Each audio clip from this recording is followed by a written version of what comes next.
Hello बच्चों, let's read the question. So in this question there is one assertion and one reason और आपको बताना है कि गिवन असर्शन और रीजन ट्रू है या फॉल्स है, और अगर दोनों ट्रू है तो क्या रीजन असर्शन का करेक्ट एक्सप्लेनेशन है या नहीं है. तो असर्शन जो है वो कहता है out of following radiation microwave, ultraviolet and X ray, microwave has the shortest wavelength. ठीक है, इन तीनों में से सबसे छोटी वेवलेंथ जो होगी वो माइक्रोवेव की होगी, वो असर्शन कह रहा है. रीजन कह रहा है the microwave do not deviate from the obstacles in their path while going from one location to another. एक लोकेशन से दूसरी लोकेशन में जाने पर जो माइक्रोवेव होती हैं वो डेविएट नहीं होती हैं अपने पाथ से. तो देखिए, इस क्वेश्चन के लिए हमारा जो की कॉन्सेप्ट रहेगा,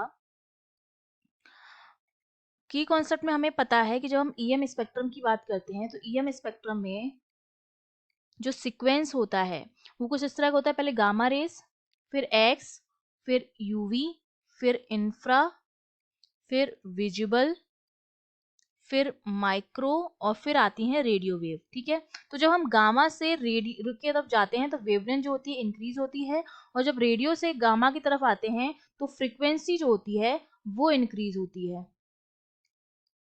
ठीक है, ये गामा रेस. तो यहां से मुझे पता चल रहा है कि अगर मैं बात करूं एक्स रे की, एक्स, अल्ट्रावायलेट एंड माइक्रोवेव, ठीक है, इन तीनों की अगर मैं बात करूं तो देखो लैम्डा जो आ रहा है मैक्सिमम इन तीनों में से वो आ रहा है माइक्रोवेव का, और सबसे कम लैम्डा जो आ रहा है, मिनिमम आ रहा है, वो आ रहा है एक्स रे का. और वैसे भी हम जानते हैं जो एनर्जी होती है वो हम किस तरह से देते हैं, एच न्यू से देते हैं. तो न्यू देखो, न्यू जो है वो रेडियो से गामा की तरफ आने पर इंक्रीज हो रहा है.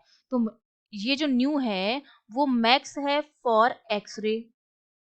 तो जिसका न्यू ज्यादा होगा उसकी एनर्जी भी ज्यादा होगी, और हम जानते हैं कि जो एनर्जी होती है एच, और न्यू जो होता है वो सी अपॉन लैम्डा के बराबर होता है. जिसकी एनर्जी ज्यादा है उसकी वेवलेंथ क्या होगी, मिनिमम होगी. तो एनर्जी जो है वो एक्सरे की ज्यादा है तो उसकी वेवलेंथ जो होगी वो शॉर्टेस्ट होगी, ना कि माइक्रोवेव की. तो असर्शन हमारा क्या हो गया, रॉन्ग हो गया. और दूसरा हमारा है माइक्रोवेव. तो अब देखो माइक्रोवेव की जो वेवलेंथ है ये क्या है, हाईएस्ट हाई वेवलेंथ है. माइक्रोवेव की वेवलेंथ हाई होती है, इसलिए जब ये एक लोकेशन से दूसरी जगह जाती हैं तो ये अपने पास से डेविएट नहीं होती है. तो ये बिल्कुल हमारा क्या हो जाएगा, बिल्कुल ट्रू हो जाएगा. लेकिन दोनों जो हैं वो एक दूसरे से, एक रॉन्ग है दूसरा आपका ट्रू है. तो देखो हमारा कौन सा ऑप्शन करेक्ट हो जाएगा, A is false but R is true. D option जो हो जाएगा वो हमारा बिल्कुल करेक्ट हो जाएगा. I hope you understood well. All the best.